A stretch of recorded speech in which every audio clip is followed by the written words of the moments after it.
어떤 교파에 있든지 어떤 교회를 다니든지 사람들이 한결같이 갖고 있는 고민이 있는데 그것은 이것입니다. 주님을 믿는 사람들이 왜 계속해서 죄에 쓰러지고 유혹에 쓰러질까요? 죄를 범했을 때 왜 자꾸 이런저런 핑계를 대면서 죄를 버리지 않게 됩니까? 양심의 가책을 느끼고 마음이 괴로운데 왜 성령께 완전하게 굴복하지 못합니까? 여러분은 이 질문에 대해서 어떤 대답을 갖고 있습니까? 오늘 우리는 이 질문에 대한 대답을 일본의 항복 선언에서 좀 찾아보려고 합니다.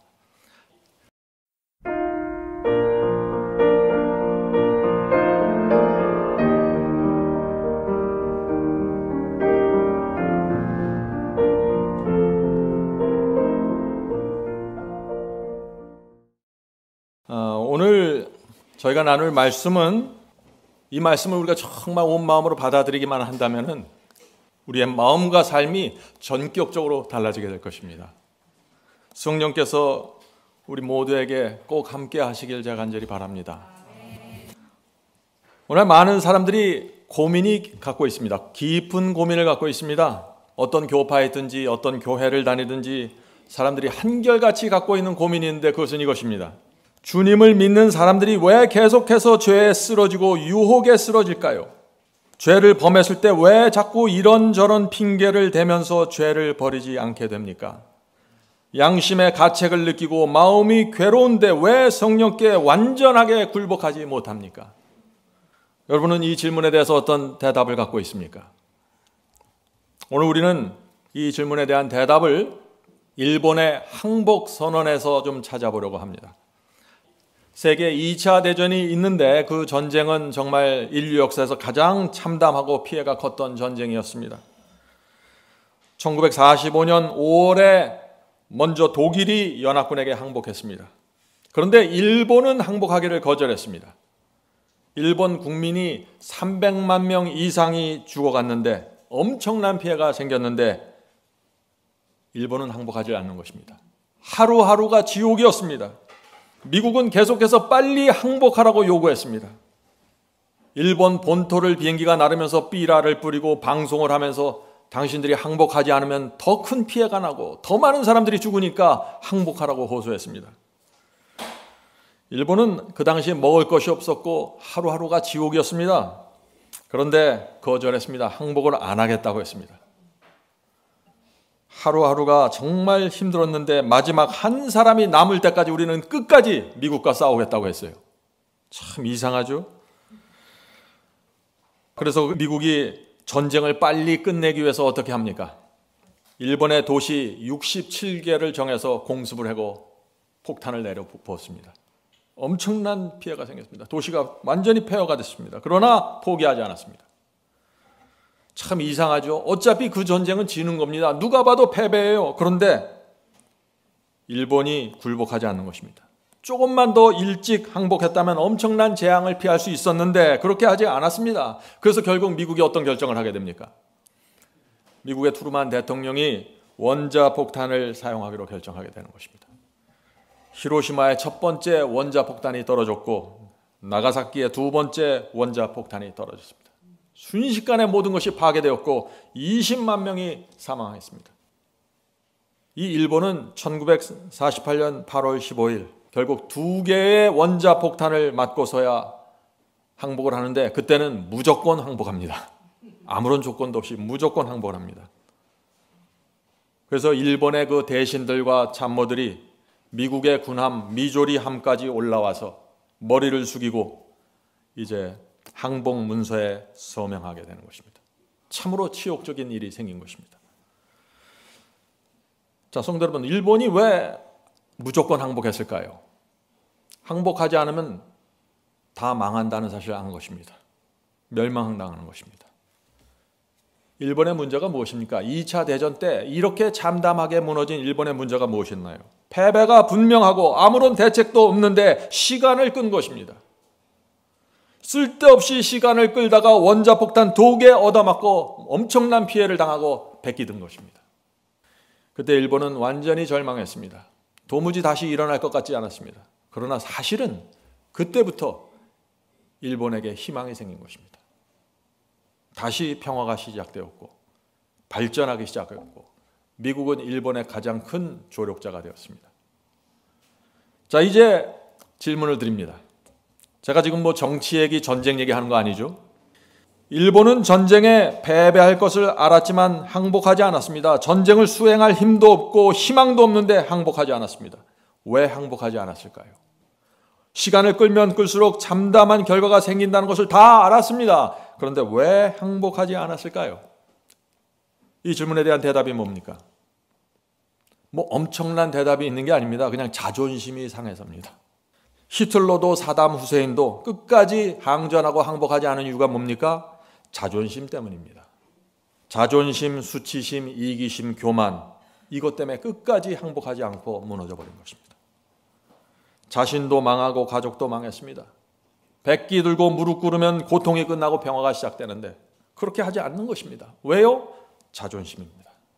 나를 높이는 정신입니다. 내가 저 사람 앞에, 저 나라 앞에 무릎 꿇을 수 없다는 거죠. 성도 여러분, 우리 그리스도인들도 마찬가지입니다. 결국에는 백기를 들어야 되는데 들질 않는 것입니다. 자꾸 시간만 끄는 것입니다. 그래서 인생이 참담하고 슬퍼지는 것입니다. 양심의 가책을 계속해서 받으면서 말이죠. 하나님께 완전히 굴복하면 평안을 누리고 행복해지는데 그것을 안 하는 것입니다. 끝까지 싸웁니다. 성령께서 양심에 말씀하셔도 거절합니다. 이런저런 핑계를 대면서 주의 말씀과 계명에 순종하지 않습니다. 그렇게 살면 어떻게 될까요? 인생이 무너져 갑니다. 참담해집니다. 죄를 범할 때마다 두려움이 옵니다. 가책을 느낍니다. 하나님의 눈치를 보면서 살게 됩니다. 그런데 굴복하지 않습니다. 여기에 그리스도인들의 문제가 있는 것입니다. 성도 여러분, 이것을 이해하셔야 돼요. 하나님의 마음은 단호합니다. 하나님은 포기하지 않으세요. 우리가 완전히 굴복하고 주 앞에 엎드릴 때까지 포기하지 않습니다. 하나님을 이기려고 하지 마세요. 그래서 우리를 구원하기 위해서 당신의 아들까지 내어주셨습니다. 이 전쟁에서 하나님께서 포기할 수 없는 것입니다. 하나님은 모든 것을 걸었습니다. 십자가는 우리를 구원하고자 하는 하나님의 마음이 얼마나 단호하고 결정적인지 보여주는 증거입니다. 그래서 누구도 십자가 앞에 가서 머리를 들 수 없는 것입니다. 아무도 이길 수 없습니다. 하나님의 사랑을 아무도 이길 수 없습니다.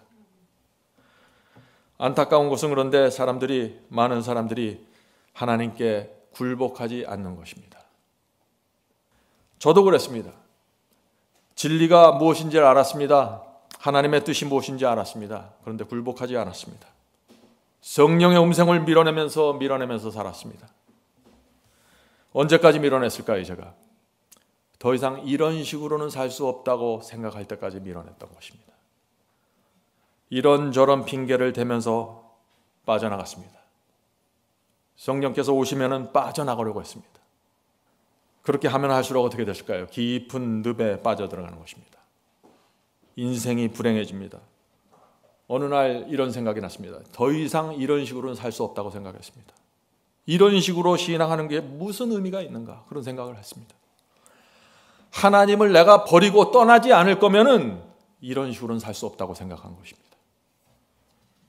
그런데 그때까지 여러 해가 지나간 것입니다. 물론 저도 전혀 순종하지 않은 것은 아닙니다. 전혀 성령의 음성을 듣지 않은 것이 아니에요. 그런데 마음이 너무 불편하지 않을 정도로만 순종했습니다. 네? 오랫동안 전적으로 백기를 들지 않았던 것이죠. 하나님의 말씀에 순종하는데 전적으로 순종하지 않습니다.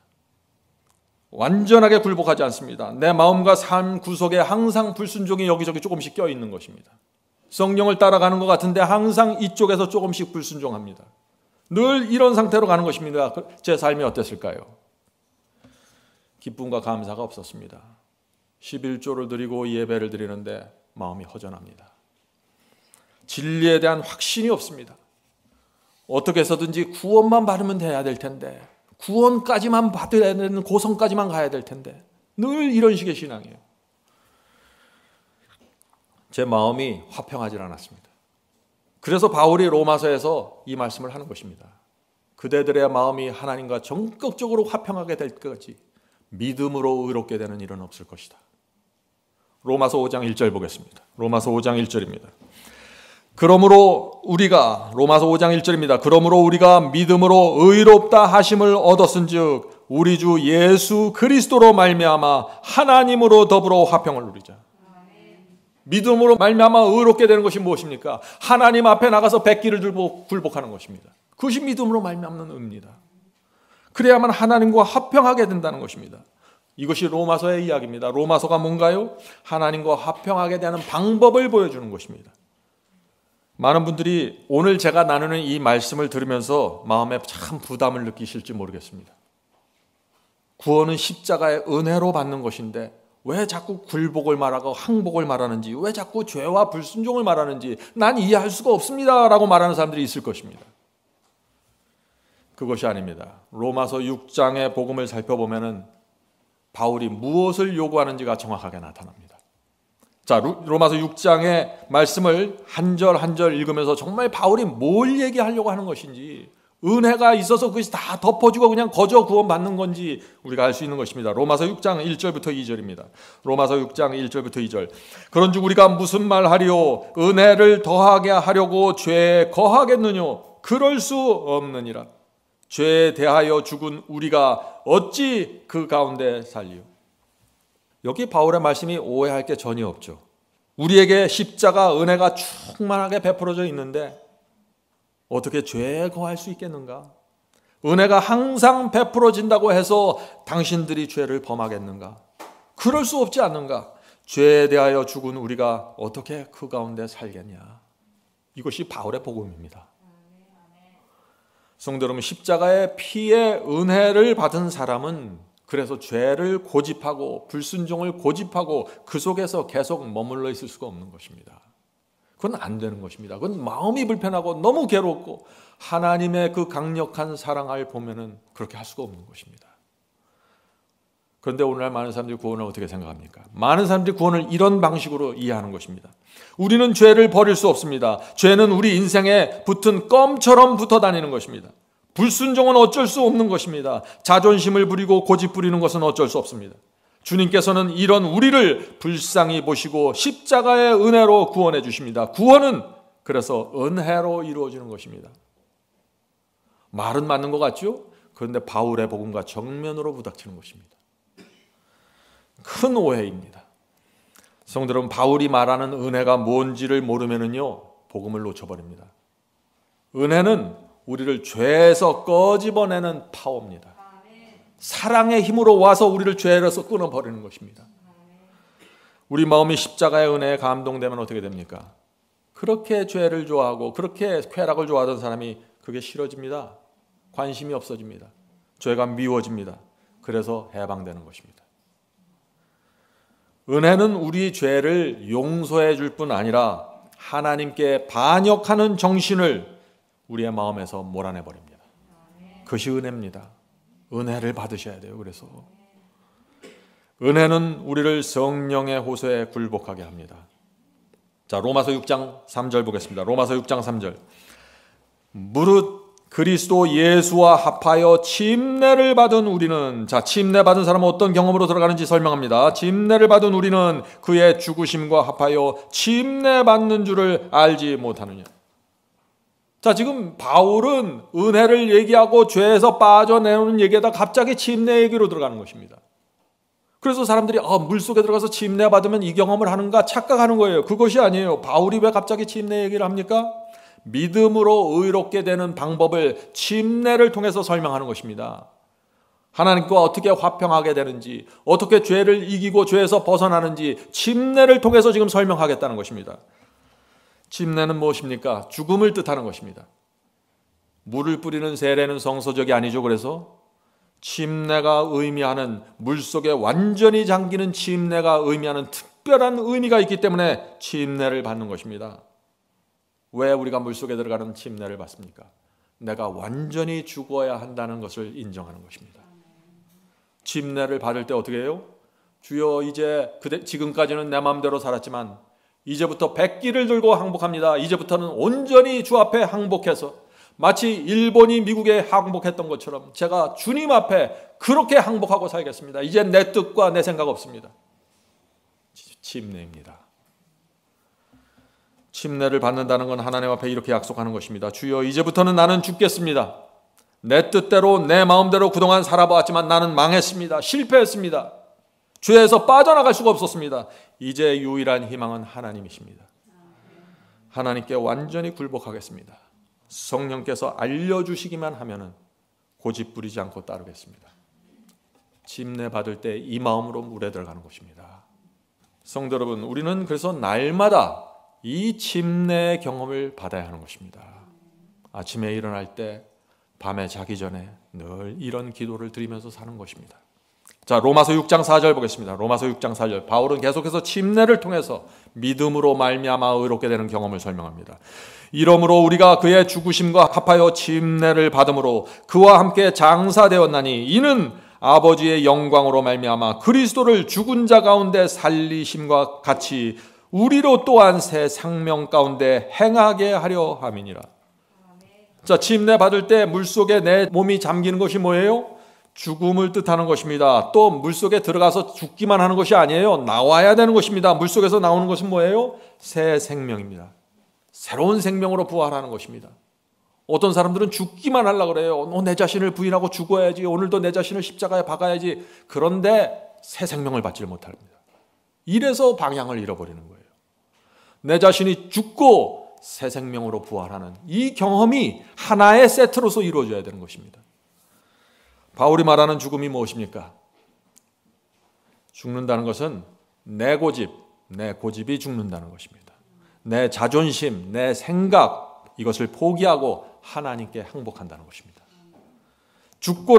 이렇게 죽고 나면은 새 생명으로 부활하게 된다는 것입니다. 많은 사람들이 죽지 않고 새 생명부터 받아내려고 하죠. 안 된다는 것입니다. 죽어야 받는 것입니다. 새 생명 받는 것이 어떤 것인가요? 내 인생관, 내 철학, 내 생각 버리고 하나님께 굴복하면은 그때부터 새 마음이 생기고 새로운 생애가 시작한다는 것입니다. 이 전체가 하나의 세트로서 경험이 되지는 것입니다.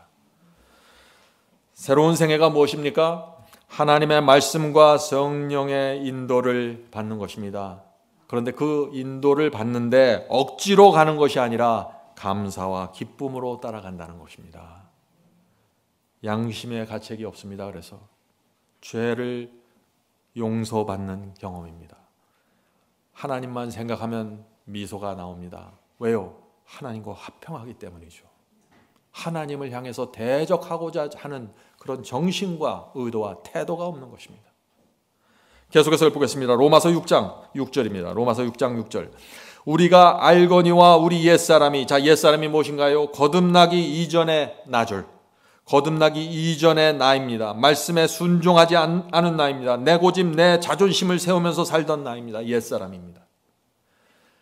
우리 옛사람이 예수와 함께 십자가에 못 박인 것은 죄의 몸이 멸하여 다시는 우리가 죄에게 종노릇 하지 아니하려 함이니. 성도 여러분, 지금 바울이 무엇을 말하고 있습니까? 옛사람을 십자가에 못 박아야만 죄의 몸이 멸해지고 죄에게서 노예처럼 끌려다니지 않게 된다는 것입니다. 예수만 믿으면 되는 것이 아니에요. 은혜 한다고 되는 것이 아닙니다. 지금 바울이 로마서 6장에서 말한 바로 이 경험이 정확하게 내 속에서 이루어져야 된다는 것입니다. 이기심과 교만이 올라올 때, 그럴 때 있죠. 말씀을 외면하고 싶을 때, 그럴 때 있죠. 그럴 때 어떻게 해야 된다고요? 십자가에 못 박아야 된다는 것입니다. 그래야만 죄에 끌려다니지 않게 된다는 것입니다. 이론은 아주 단순합니다. 복잡한 것이 없어요. 그런데 문제는 경험이죠. 오랫동안 교회 다녀도 이 경험이 무엇인지를 모르면 참 답답합니다. 유혹과 시험이 올 때 사람들이 왜 내 뜻을 주장하고 내 고집을 내세울까요? 왜 그래서 자꾸 죄에 끌려다니게 될까요? 하나님의 뜻이 무엇인지 아는데 왜 그것을 정확하게 붙잡질 못할까요? 왜 그럴까요?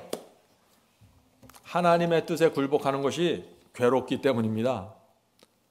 하나님의 말씀에 순종하고 성령께서 내게 말씀하실 때 순종하고 따라가는 것이 재밌고 즐거우면 왜 안 하겠어요? 재미가 없어요. 그게 괴롭다는 것입니다. 그래서 안 하는 것이에요. 이유는 단순해요. 한 번은 아내가 저에게 이런 얘기를 했습니다.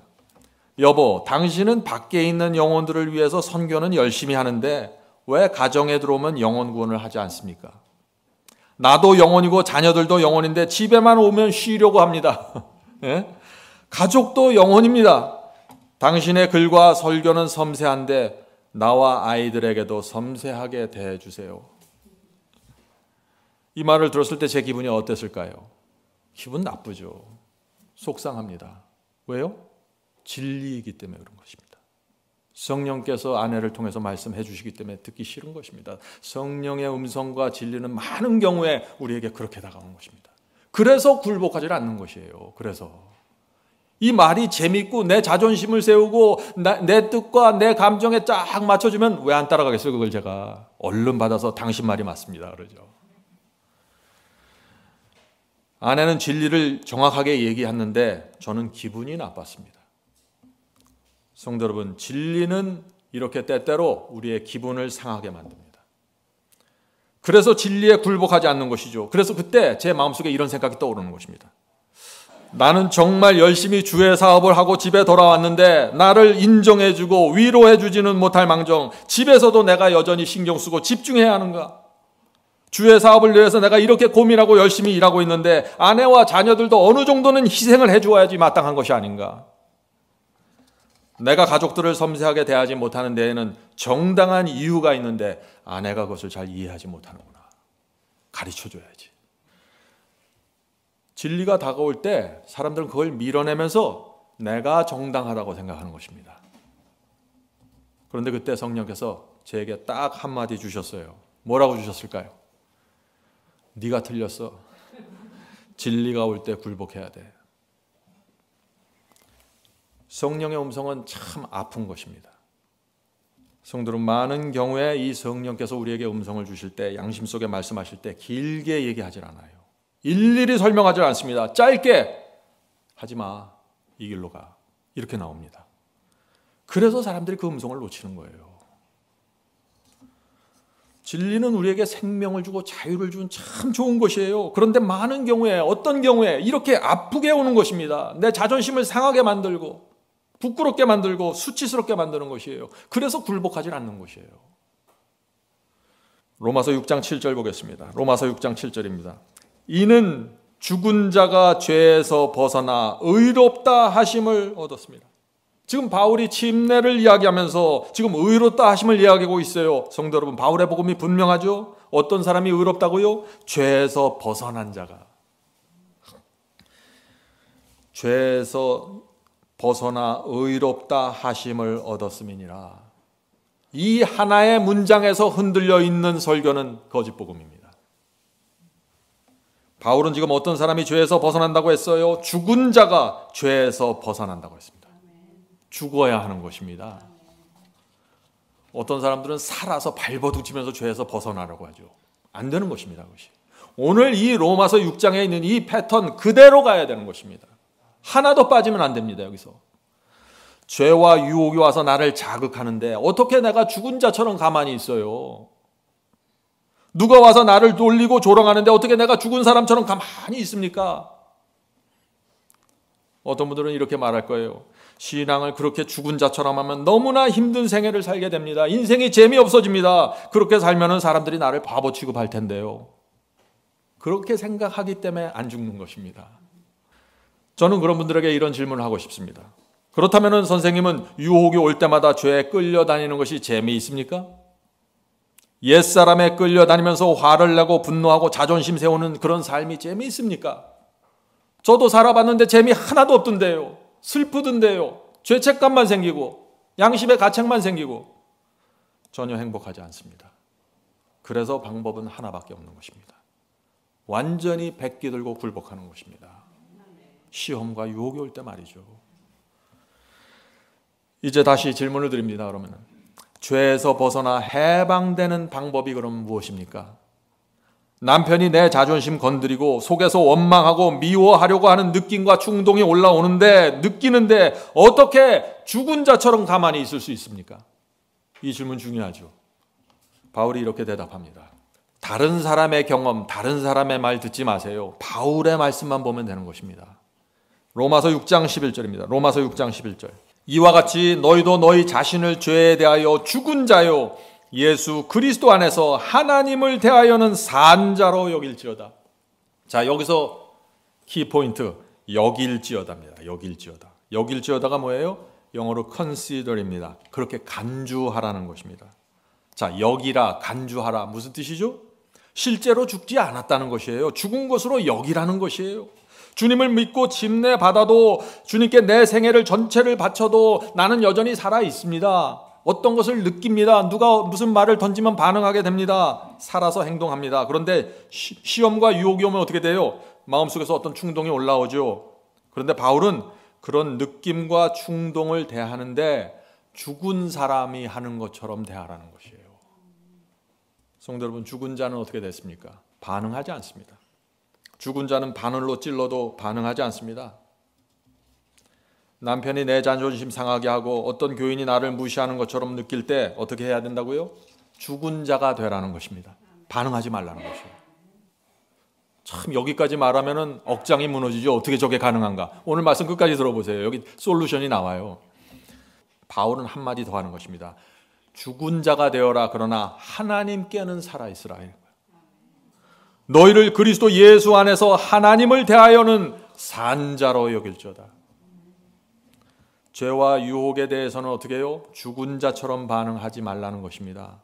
그러나 하나님의 말씀과 성령의 음성이 들려올 때는 살아있는 사람처럼 적극적으로 움직이면서 반응하라는 것이에요. 성령께서 그렇게 하지 말라, 미워하려고 하는 느낌이 올라오지 그거 버려라. 얄미워하고 싶은 충동이 올라오지 그거 내려놔라. 이렇게 말씀하실 때 살아있는 사람으로 반응하라는 것입니다. 성령께 굴복하는 것입니다. 이것이 서렌더입니다. 굴복입니다. 항복입니다. 성도 여러분, 오늘 우리가 나누는 이 경험은 정말 중요한 경험입니다. 이 경험이 안 되면은 어떻게 돼요? 가정에서, 교회에서, 직장에서 여러분 계속해서 시험받고 무너지고 쓰러지게 되는 것입니다. 이 경험이 되면은 내 주변에서 어떤 상황이 일어나도 하나님과 화평하면서 길을 가게 되는 것입니다. 여기에 해결책이 있는 것입니다. 자, 로마서 5장 1절 보겠습니다. 로마서 5장 1절. 자, 다시 보죠. 우리가 믿음으로 의롭다 하심을 얻었은즉 우리 주 예수 그리스도로 말미암아 하나님으로 덮으로 화평을 누리자. 성도 여러분, 이제 로마서 5장 1절의 이 말씀의 의미가 정확하게 와닿습니까? 어떻게 하나님과 화평하게 되는지? 네? 죄에 대하여 죽은 자가 되어야 한다고 했습니다. 유혹과 죄가 다가올 때 어떤 사람이 내 마음에 상처를 줄 때 어떻게 되라고요? 송장이 되라고요. 반응하지 말라는 것입니다. 그리고 거기서 끝나는 것이 아니라 그 다음 스텝이 뭐예요? 하나님께 달려가는 것입니다. 살아있는 자로서 말이죠. 주님, 제가 여기 백기 들고 갑니다. 받아주시옵소서. 왜 백기를 들어요? 지금 이 유혹과 죄에 대해서 내가 싸울 수가 없는 것입니다. 나는 일본이에요. 저 사람은 미국이고 안 되는 거예요. 그래서 항복하는 거예요. 나는 안 되기 때문에. 그래서 하나님께 전적으로 가는 것입니다. 이것이 바울이 말하는 굴복과 승리입니다. 그런데 많은 사람들이 이것과 정반대로 나가버려요. 어떻게 해요? 죄와 유혹이 오면 어떻게 돼요? 갑자기 살아나요. 반응하기 시작해요. 시험 받으면 빨리 자존심을 세워야 되고 말로 받아쳐야 되고 시험과 유혹에 대해서 산자처럼 행동하는 거예요. 죽은 자가 되라 그랬는데 거꾸로 가는 것입니다. 지금. 그런데 하나님에 대해서는 또 죽어버려요. 하나님의 말씀이 오고 성령의 음성이 오면 살아서 움직이고 반응하고 굴복해야 되는데 뭐가 들리나 듣고 싶지 않아 귀 막으면서 성령께서 호소해도 반응하지 않습니다. 죄에 대해서는 빨리 살아서 반응하고 있는데 하나님께 대해서는 죽어 있는 것입니다. 그래서 이 굴복과 승리의 경험으로 들어가지 못하는 것이에요. 성도 여러분, 바울이 로마서 6장에서 무엇을 말하고 있는지 정확하게 보셔야 돼요. 오늘 말씀을 들으면은 어떤 분들은 마음에 깊은 염려가 생길 겁니다. 왜요? 내가 저 경험을 정말 할 수 있을까 하는 염려가 생기죠. 주님을 오랫동안 믿었지만 한 번도 복음을 이런 식으로 생각해 본 적도 없고 경험한 적도 없어요. 그래서 이런 복음을 들으면 괴로운 것입니다. 오늘 여러분은 그 괴로움에서 좀 벗어나길 바랍니다. 오늘부터라도 로마서의 복음으로 제대로 들어가시면 됩니다. 저와 여러분은 주님을 사랑하는 사람들이에요. 저도 그렇고 여러분도 그렇고. 여러분은 세상을 사랑하는 사람들이 아닙니다. 돈을 사랑하는 사람들이 아니에요. 진리를 사랑합니다. 문제는 뭐예요? 그런데 훈련이 안 돼 있는 것이에요. 복음을 정확하게 이해하지 못했고 훈련이 안 돼 있습니다. 그래서 죄와 유혹이 올 때 어떻게 해야 될지를 모르는 것이에요. 내 자신을 부인하고 십자가를 못 박으라는데 그것이 어떻게 되는지를 모르는 것입니다. 죄에 대해서는 죽고 하나님께 대해서는 살라고 했는데 그것이 무엇인지를 모르는 것이에요. 훈련이 안 돼 있는 것입니다. 예수를 영접했는데 의의 훈련이 안 돼 있는 것입니다. 예수께서 말씀하신 이 말씀에도 훈련이 안 돼 있어요. 마태복음 16장 24절입니다. 마태복음 16장 24절. 누구든지 나를 따라오려거든 자기를 부인하고 자기 십자가를 지고 나를 따를 것이니라. 이 말씀 모르는 그리스도인이 어디 있을까요? 그런데 훈련이 안 돼 있는 것입니다. 자, 나를 부인하고 십자가를 지는 것이 어떤 경험입니까? 내 마음에 상처가 생기고 모욕을 느낄 때 죽은 자처럼 가만히 있으라는 것입니다. 고통스러운 것입니다. 십자가를 지는데 그게 재미있겠어요? 누가 십자가를 지는데 재미있겠어요? 고통스러운 경험이죠. 나를 부인할 때마다 고통의 십자가를 져야 되고 모욕의 십자가를 져야 되고 창피함의 십자가를 져야 됩니다. 내가 바보가 됐다는 십자가를 져야 돼요. 그렇게 하면 어떻게 된다고요? 하나님과 화평해질 수 있다고요. 이것이 비결입니다. 성도 여러분, 훈련이 필요합니다. 훈련이 안 된 권투 선수 한번 본 적 있나요? 한번 제가 어떤 권투 경기를 봤는데 이 권투 선수가 운동을 전혀 안 했나 봐. 살이 이렇게 쪘어요. 몇 라운드 뛰지도 않았는데 헉헉거리고 지치는 것입니다. 몸이 무겁고 상대방의 공격에 전혀 대처하지 못하고 쉽게 얻어맞고 휘청거립니다. 훈련이 안 된 권투 선수입니다. 그리스도인들도 그렇게 될 수 있다는 것입니다. 훈련이 안 되면 말이죠. 선과 악의 투쟁에서 쉽게 지쳐버립니다. 조그만 유혹에도 휘청거리고 쓰러집니다. 성도 여러분, 우리가 이 선과 악의 투쟁에서 어떻게 대처해야 될까요?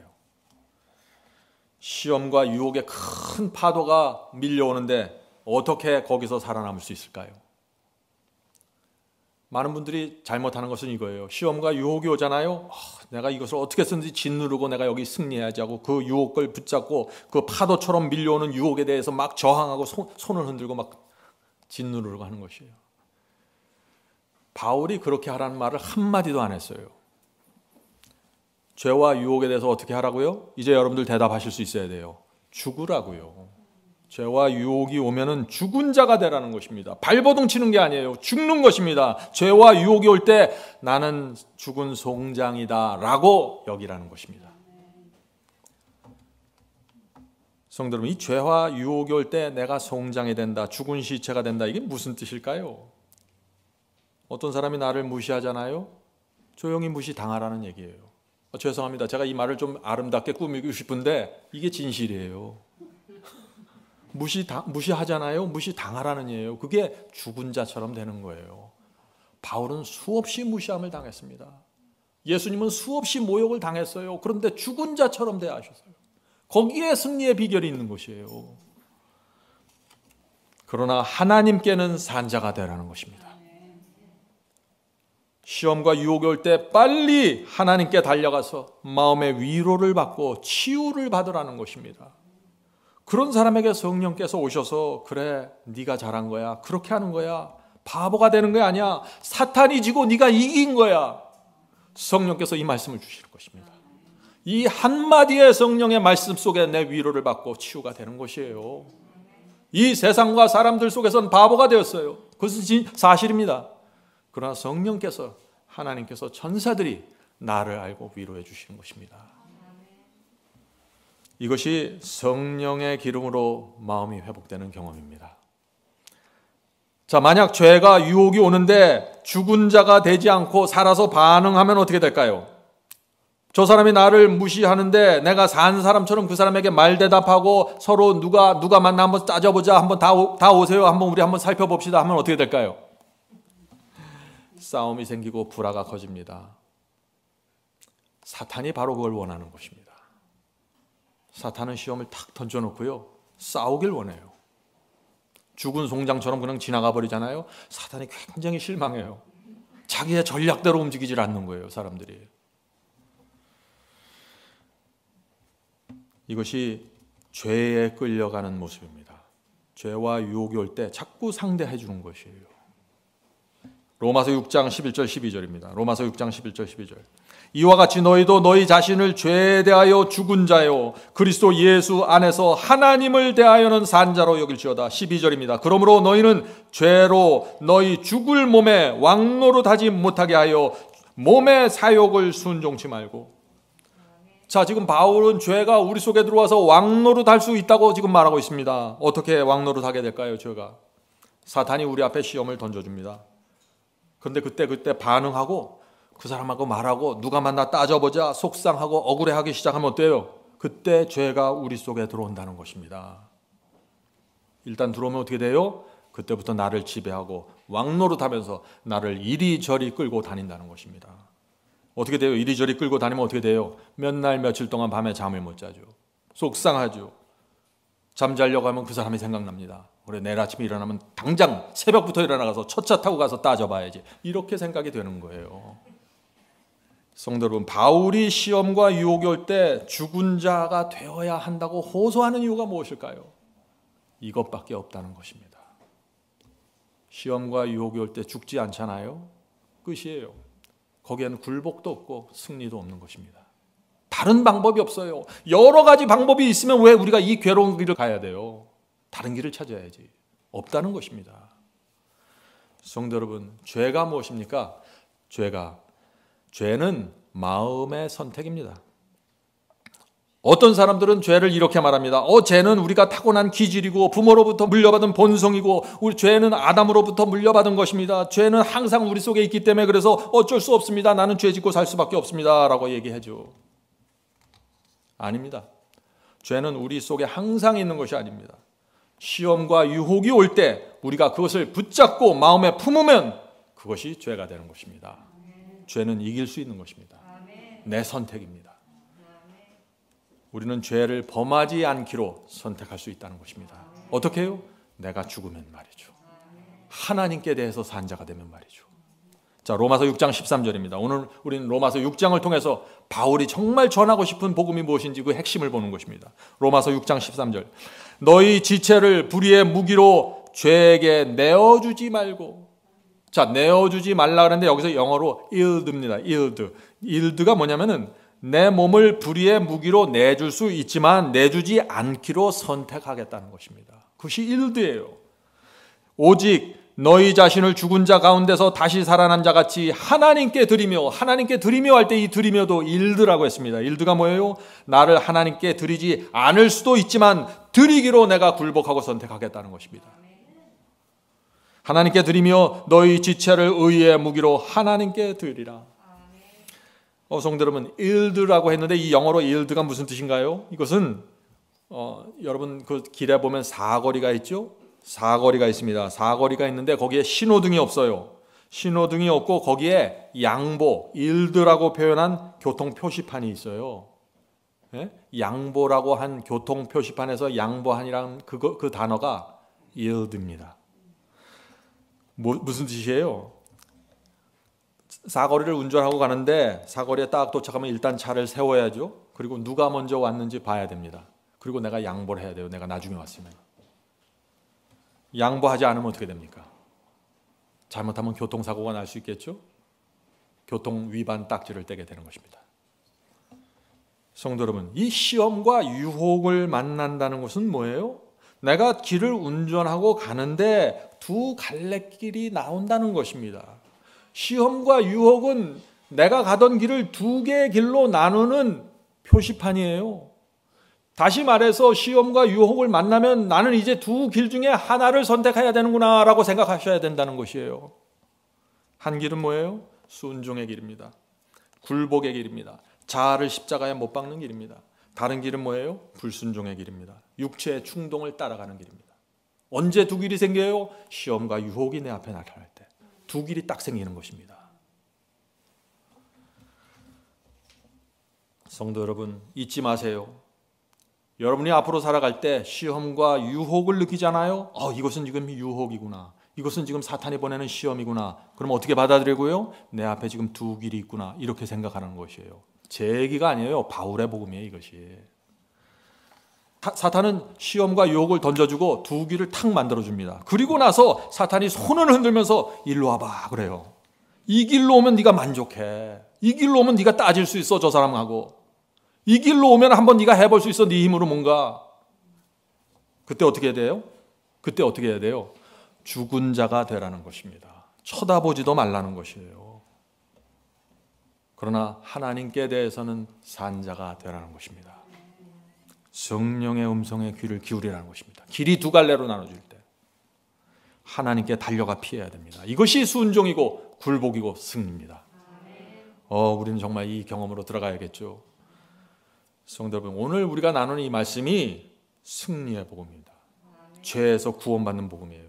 이런 경험을 하는 성도들이 어떤 성도들이라고 말하냐면 바울은 은혜 아래에 있다고 말하는 것이에요. 자, 로마서 6장 14절 보겠습니다. 로마서 6장 14절. 죄가 너희를 주관치 못하리니 이는 너희가 법 아래에 있지 않고 은혜 아래에 있음이니라. 얼마나 분명해요. 은혜 아래에 있는 것이 뭐예요? 은혜 아래에 있는 것이 시험과 유혹이 나타나서 두 갈래 길이 나눠져 있을 때 그때 죄가 나를 주관하지 못하게 하는 것입니다. 성령을 붙잡고 의의 길을 내가 가는 것입니다. 그것이 은혜 아래 거하는 성도라는 것입니다. 얼마나 분명한가요? 자, 로마서 6장 15절 바로 다음 장 성경절 보겠습니다. 그런즉 어찌하리요? 우리가 법 아래 있지 아니하고 은혜 아래 있으니 죄를 지으리요? 그럴 수 없느니라. 많은 사람들은 우리가 이제 법 아래 있지 않고 은혜 아래 있기 때문에 우리 하나님의 말씀과 계명에 순종하지 않아도 되는 것이 아닙니까? 그렇게 얘기하죠. 이게 그 말인가요? 전혀 아니죠. 은혜는 순종을 무시하는 것이 아닙니다. 오히려 그 반대입니다. 우리 마음에 은혜가 감돌면은, 우리가 은혜 아래 거하면은 내가 죄를 범할 수 없다는 것입니다. 죄가 나를 지배할 수 없다는 것입니다. 왜요? 십자가의 피의 은혜가 너무나 크기 때문에 내가 그것을 붙잡고 있으면은 내 마음이 감동이 되고 부드럽고 내 곧은 목이 굽어지고 내 무릎이 굽어지기 때문에 죄를 고집할 수 없다는 것입니다. 은혜 아래 거하는 사람입니다. 성도 여러분, 일본이 왜 그렇게 참담하게 패전했어요? 항복하지 않았기 때문입니다. 항복하지 않았기 때문에 폐허가 될 때까지 가버린 것입니다. 우리도 마찬가지입니다. 성령께서 굴복하라고 호소하실 때 항복하지 않고 자존심 내오고 이기심 내세우고 교만 내세우고 고집 피우면 망하는 것입니다. 바울은 그렇게 하지 말라고 지금 호소하시는 것입니다. 죄와 유혹이 올 때 어떻게 하라고요? 죽은 자처럼 가만히 있지 않으면요 행복을 잃어버린다는 것입니다. 하나님과 화평을 잃어버리고 참담한 삶을 살게 된다는 것입니다. 오늘 많은 사람들이 성경이 무엇을 말하고 있는지는 압니다. 많은 사람들이 이론은 알아요. 십계명에 무엇이 기록되어 있는지 압니다. 하나님의 뜻이 무엇인지 알아요. 성령의 호소를 듣고 있는지 알아요. 진리가 무엇인지 압니다. 그런데 저항하는 것입니다. 나는 완전하게 굴복하고 싶지 않습니다. 나는 자아를 십자가에 못 박고 싶지 않습니다. 나는 순종할 수 없습니다. 물론 쾌락의 구덩이까지 빠지고 싶지는 않습니다. 내가. 그러나 어느 정도는 내가 죄를 붙잡고 살아야 인생이 재미있지 않을까요? 내 인생의 원자폭탄이 떨어져서 폐허가 될 때까지 나는 주님의 뜻에 성령의 음성에 굴복하고 싶지 않습니다. 많은 사람들이 이렇게 살아가고 있는 것이에요. 그렇게 살면 행복할까요? 전혀 행복하지 않습니다. 오히려 성령께 굴복하고 마음을 드릴 때 은은한 평화가 깃드는 것입니다. 성도 여러분, 예수께서는 어떻게 사셨을까요? 많은 사람들이 예수님은 우리와 전혀 다른 경험을 하셨다고 생각하죠. 아닙니다. 누가복음 22장 보겠습니다. 누가복음 22장 41절부터 44절입니다. 무릎을 꿇고 기도하여 가라사대, 지금 예수께서 무릎을 꿇고 겟세마네 동산에서 기도하는 장면입니다. 기도하여 가라사대, 아버지여 만일 할만하시거든 이 잔을 내게서 옮기시옵소서. 이 말씀이 도대체 무슨 말씀이에요? 예수께서는 지금 십자가에 달리시기 위해서 이 땅에 내려오셨는데 십자가 피하고 싶다는 얘기예요. 지금 이제 십자가에 가서 저 마지막 고통의 잔을 마셔야만 하는데, 그래야 인류가 구원받을 수 있는데 그렇게 하고 싶지 않다는 것입니다. 이 잔을 지나가게 해달라고 지금 기도하는 것이에요. 예수께서는 아십니다. 이 십자가의 시험이 얼마나 무섭고 잔인한 시험인지 아시는 것입니다. 두려웠습니다. 사탄이 이런 예수께 와서 속삭였을 것입니다. 예수여, 이 땅에 내려와서 고생하고 온갖 조롱을 당했는데 피조물들에게 조롱을 당했는데 많은 환자들을 고치고 보살펴 줬는데 진심으로 감사하는 사람들이 없지 않습니까? 지금 당신 곁에. 유대 성직자들은 당신을 죽이려고 하고 있습니다. 예수여, 그런 사람들을 위해서 이 고통의 잔을 마시는 것이 무슨 의미가 있습니까? 격렬한 시험을 받으셨습니다. 그래서 예수께서 만일 할만하시거든 이 잔을 내게서 옮기시옵소서라고 간구했던 것입니다. 그러나 예수님의 기도는 거기서 끝나질 않았죠. 그러나 내 원대로 마옵시고 아버지의 원대로 되기를 원하나이다 하시니, 이것이 뭐예요? 이것이 굴복입니다. 예수께서 정말 피하고 싶은 최악의 상황에서도 내 느낌, 내 감정, 내 두려움을 내려놓고 하나님의 뜻에 굴복하는 것입니다. 이것이 승리의 비결입니다. 어떤 분들은 이렇게 생각하죠. 예수님은 완전한 승리를 위해서 예수님은 굴복해야죠. 다른 방법이 없습니다. 그러나 우리는 굴복하지 않아도 되는 것이 아닙니까? 우리는 은혜로 구원받기 때문에. 정말 그런가요? 성도 여러분, 나를 부인하고 굴복하는 것 외에 다른 길이 없습니다. 한번 찾아보세요. 다른 길이 없어요. 왜냐하면 죄에 대해서 죽지 않으면 의롭다 하심을 얻을 수 없다고 말하고 있는 것입니다. 내 마음속에 죄를 품고 있으면서 의롭다함을 받을 수가 없어요. 다른 방법이 없는 거예요. 그래서 자, 계속해서 마태복음 22장 43절 보겠습니다. 예수님의 겟세마네 장면입니다. 천사가 하늘로부터 예수께 나타나 힘을 돕더라. 예수께서 내 뜻대로 마옵시고 하나님의 뜻대로 하옵소서라고 굴복했을 때 천사가 온다는 것입니다. 마찬가지입니다. 우리도 굴복할 때 천사가 와서 힘을 주시는 것입니다.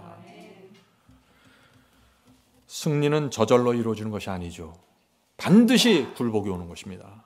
계속해서 읽어보죠. 사자가 하늘로부터 예수께 나타나 힘을 돕더라. 예수께서 힘쓰고 애써 더욱 간절히 기도하시니 땀이 땅에 떨어지는 핏방울같이 되더라. 자, 굴복하고 천사가 왔어요. 그럼 기도 끝 맞춰야죠. 그런데 예수께서 계속해서 기도하시는 거예요. 성도 여러분, 우리는 예수께서 보여주신 이 굴복과 승리의 패턴이 무엇인지 정확하게 보아야 되는 것입니다. 먼저 시험이 옵니다. 시험을 당하면 우리의 육신이 어떻게 돼요? 시험에 끌려가기를 원하는 것입니다.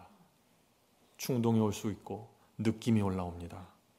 내 뜻대로 하고 싶은 마음, 내 욕망대로 하고 싶은 마음이 옵니다. 그때 어떻게 해야 된다고요? 굴복해야 된다고요. 내 뜻대로 마옵시고 하나님의 뜻대로 이루어 주옵소서라고 매달리는 것입니다. 이것이 죄에 대하여 죽고 의에 대해서 사는 신앙입니다. 우리가 강한 유혹을 느낄 때 그래서 어떻게 해야 돼요? 내 뜻대로 마옵시고 하나님의 뜻대로 이루어 주옵소서. 이 기도가 필요한 것입니다. 그런데 오늘날 많은 사람들이 어떻게 기도해요? 정반대의 기도를 하고 있어요.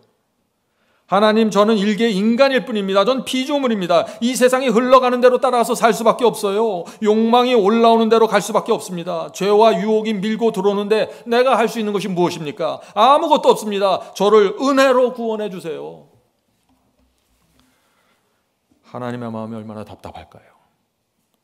하나님의 마음을 정말 아프게 하는 기도가 바로 이런 기도들입니다. 우리는 어떻게 기도해야 될까요? 이런 식으로 기도해야 되는 것이에요. 주님, 지금 유혹과 죄가 다가오고 있습니다. 이번 시험에서 저는 반드시 주님의 뜻에 굴복하고 승리하길 원합니다. 도와주시옵소서. 내 느낌과 내 감정에 끌려가지 않게 붙잡아 주시옵소서. 사탄이 패배해서 실망하는 모습을 전 보기 원합니다. 성령을 보내주시옵소서. 이것이 살아있는 성도의 기도 아닐까요? 은혜가 지배하는 성도의 기도입니다. 완전한 굴복입니다. 하나님께서 기뻐하시는 기도입니다. 기쁜 마음으로 하나님께서 성령을 보내주실 수 있는 기도입니다. 자, 우리 하나님께 무조건 굴복하고 항복하는 신앙으로 들어갈 필요가 있는 것입니다. 하나님의 말씀과 계명이 있으면 따지질 마세요. 성령께서 내 양심 속에 깊이 정직한 음성 주시면 거기서 따지질 마세요. 백기를 들고 납작하게 엎드려야 되는 것입니다. 그것이 어떤 것인가? 이런 것이에요. 하나님, 내 뜻대로 내 속에서 올라오는 이 느낌대로 가면 나는 패배하고 맙니다. 저는 하나님의 뜻에 굴복하겠습니다. 속이 상하고 자존심이 상하고 수치스럽지만 주님의 뜻을 따르겠습니다. 도와주시옵소서. 성령으로 제 마음을 치유하시고 붙잡아 주시옵소서. 이것이 하나님께서 가장 듣고 싶은 기도입니다. 성도 여러분, 시험이 올 때 어떻게 돼요? 하나님께 대해서는 예스라고 대답하십시오. 그리고 자아에 대해서는 노라고 대답하셔야 됩니다.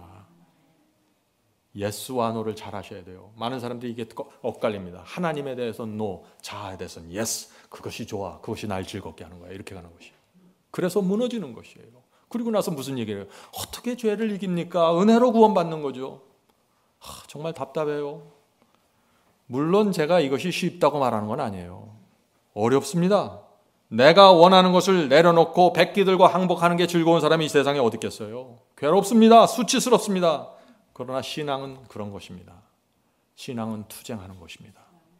시험이 오면 하나님을 밀어내고 내 감정, 내 뜻을 세우고 싶은 충동이 생길 수 있습니다. 그러나 주님을 내가 정말 따라가기 원한다면 그것을 내려놓아야 한다는 것입니다. 잊지 마세요. 한 가지 이것을 잊으면 안 됩니다. 내 투쟁과 내 노력만 갖고는 부족합니다. 내 투쟁, 내 노력만으로는 죄를 이길 수 없는 것입니다. 이기는 것 같이 보이다가 자꾸 패배합니다. 그러면 어떻게 돼야 될까요? 성령이 필요한 것입니다. 그래서 하나님께서 성령을 주시겠다고 하는 것입니다. 성령이 필요합니다. 너희 가운데 이 마음을 품으라 하는 그리스도 예수의 마음이니 예수께서 우리 마음속에 들어오셔야 되는 것입니다. 하나님의 영이 우리 속에 함께 하셔야 됩니다. 이것이 이루어져야 되는 것입니다. 자, 갈라디아서를 보죠. 바울이 갈라디아 교회에 큰 문제가 생겼는데 갈라디아 교회의 그 문제를 어떻게 해결하는지 잘 보세요. 갈라디아 5장 15절 16절입니다. 갈라디아 5장 15절 16절. 만일 서로 물고 뜯으면 피차 멸망할까 조심하라. 어떻게 편지를 이렇게 쓸 수 있는지 모르겠어요. 교인들이 물고 뜯고 있다 이거예요 지금. 서로 멸망한다 조심해라 이 얘기를 하는 것입니다. 바울의 설교를 들었던 갈라디아 교회 교인들에게 이런 문제가 있었어요. 이런 문제를 바울이 어떻게 해결할까요? 자, 계속해서 보죠. 내가 이르노니 너희는 성령을 쫓아 행하라. 그리하면 육체의 욕심을 이루지 아니하리라. 바울의 복음이 뭔가요? 교회에 문제가 생겼으면 바울이 회의를 열어서 당신들이 잘못했고 당신들이 잘했어. 누구 책임이야? 따져줘야 될 거 아니에요. 바울은 그게 아니에요. 성령을 쫓아 행하여.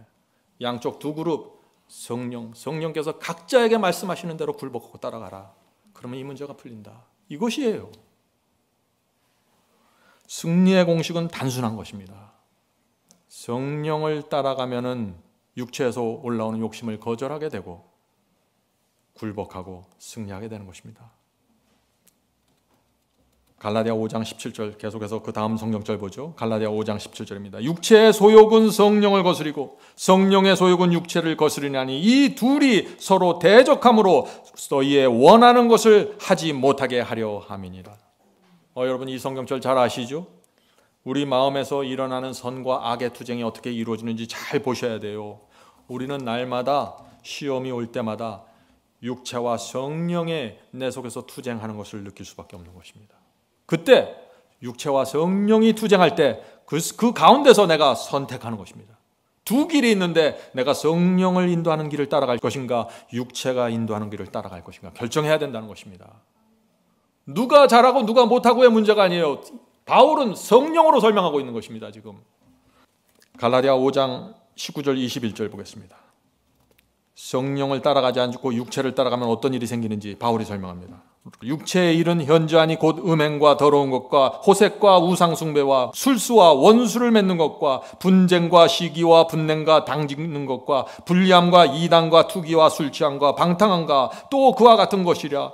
전에 너에게 경계한 것 같이 경계하노니. 바울이 이미 여러 번 이야기를 했습니다. 경고했어요.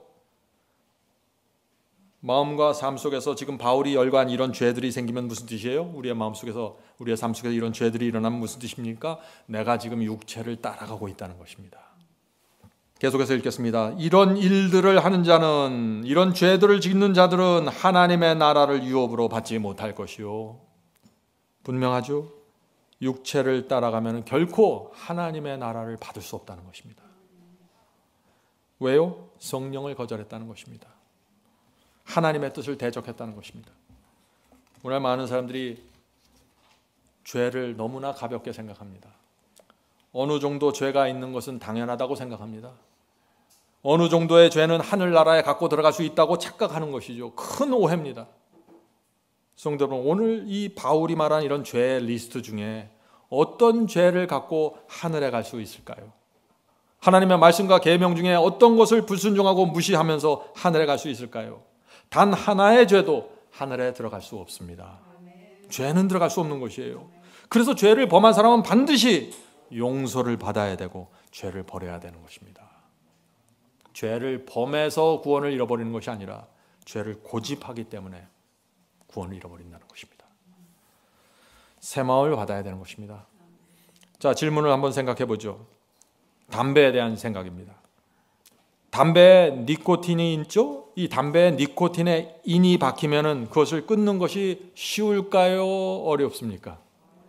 어렵습니다. 담배를 피지 않아도, 결정을 하고 담배를 피지 않아도 한동안 그 체내에 니코틴이 남아 있어서 금단 현상이 일어나요. 그래서 자꾸 저를 괴롭히는 것입니다. 그런데 그 금단 현상이 평생 계속됩니까? 아니죠. 일정 기간 동안 담배를 피지 않으면 완전히 극복할 수 있는 것입니다. 성도 여러분, 죄도 그런 것입니다. 어떤 죄는 한 번에 끝납니다. 그러나 오랫동안 붙잡아온 죄들이 있습니다. 인이 박힌 죄들이 있어요. 그럼 어떻게 돼야 돼요? 뿌리를 내린 죄에서 벗어나기 어려운데, 10년 동안 미워했던 그 원수 용서해주기 어려운데 어떻게 해야 됩니까? 한동안 투쟁이 필요한 것입니다. 계속해서 하나님께 굴복하는 것이 필요합니다. 죄의 니코틴이 빠져나갈 때까지 계속해서 굴복해야 되는 것입니다. 그렇게 하면 죄의 굴레에서 벗어나는 것입니다. 죄는 반드시 이길 수 있습니다. 성도 여러분, 지금 제가 무엇을 말하려고 하는지 아십니까? 죄를 버리고 극복하는 것이 부드럽고 저절로 이루어지는 것이 아니라는 사실을 제가 말씀드리는 것이에요. 끊어져 나갈 때까지 계속해서 하나님 앞에 굴복하는 것입니다. 육체에서 미움의 충동, 욕심의 충동이 올라올 때 하나님께 백기를 들고 나가서 굴복하는 일들이 계속해서 이루어져야 된다는 것입니다. 저도 그렇게 하고 있고 모든 사람들이 다 그렇게 살아가고 있는 것입니다. 굴복이 단호하면 단호할수록, 이거 중요한 것이에요. 내가 주님께 드리는 굴복이 단호하면 단호할수록 성령의 열매도 분명하게 나타납니다. 갈라디아서 5장 22절 24절입니다. 갈라디아 5장 22절 24절. 오직 성령의 열매는 사랑과 희락과 화평과 오래 참음과 자비와 양성과 충성과 온유와 절제니 이 같은 법을 금지할 법이 없느니라. 성령의 열매 아무도 금지할 수 없다는 것입니다. 성령을 따라가고 성령께 굴복하면 반드시 열매 맺힌다는 것입니다. 그리스도 예수의 사람들은 육체와 함께 그 정과 욕심을 십자가에 못 박았느니라. 그 정과 욕심을 십자가에 못 박는 사람들에게 이런 열매가 내린다는 것입니다. 성도 여러분, 오늘 말씀의 결론이 뭡니까? 핵심적인 이슈 중에 하나가 뭐예요? 내가 십자가에 못 박히지 않으면 아무것도 이루어지지 않는다는 것입니다. 성령으로 그런데 죄를 이기는 것입니다. 나를 십자가에 못 박는 데서만 끝나면 안 돼요. 성령을 간구해야 되는 것입니다. 성령이 우리 마음을 채워야 합니다. 그래야 아름다운 분위기가 생깁니다. 다시 말씀드립니다. 시험과 유혹이 올 때 우리 앞에 두 길이 나타납니다. 한 길은 성령을 따르는 길이고 다른 길은 육체를 따라가는 길입니다. 그런데 많은 분들이 이 두 길을 보질 못해요. 시험과 유혹이 나왔을 때 이 두 길이 쫙 열리는데 이 두 길을 보질 못해요. 다른 걸 생각합니다. 어떻게 해요? 누가 잘했지? 내가 잘했나? 저 사람이 문제인가? 그래서 결국 어느 쪽으로 가요? 생각이 내가 피해자고 저 사람은 가해자가 돼버려요. 이렇게 되면 어떻게 돼요? 완전히 굴복과 승리는 사라져버리는 것입니다. 굴복과 승리를 위한 성경의 패턴이 있는데 전혀 다른 데 가서 헤매고 있는 거예요. 성도 여러분, 하나님께 우리가 마음을 바치는 것이 무엇일까요? 우리 하나님께 마음을 바친다. 이게 무엇일까요? 시험과 유혹이 올 때 하나님께 굴복한다는 뜻이에요. 그것이 마음을 바친다는 것입니다. 우리가 그렇게 하나님께 굴복할 때 성령께서 우리 마음에 오셔서 지배하십니다. 그렇게 될 때 우리 마음속에 겸손과 자비의 아름다운 분위기가 흘러나가게 되는 것입니다. 그때 우리의 마음이 하나님의 뜻과 연합하게 되는 것입니다. 그때 우리의 정신이 하나님의 정신과 하나가 되는 것입니다. 우리의 정신이, 우리의 마음이 하나님께 사로잡혀지게 되는 것입니다. 시작점은 어디예요? 성령께 굴복하는 것입니다. 그렇게 될 때 우리를 끌어가시는 것입니다. 이것이 주님을 따라가는 우리의 생애입니다. 성도 여러분, 이제 말씀을 마치겠습니다.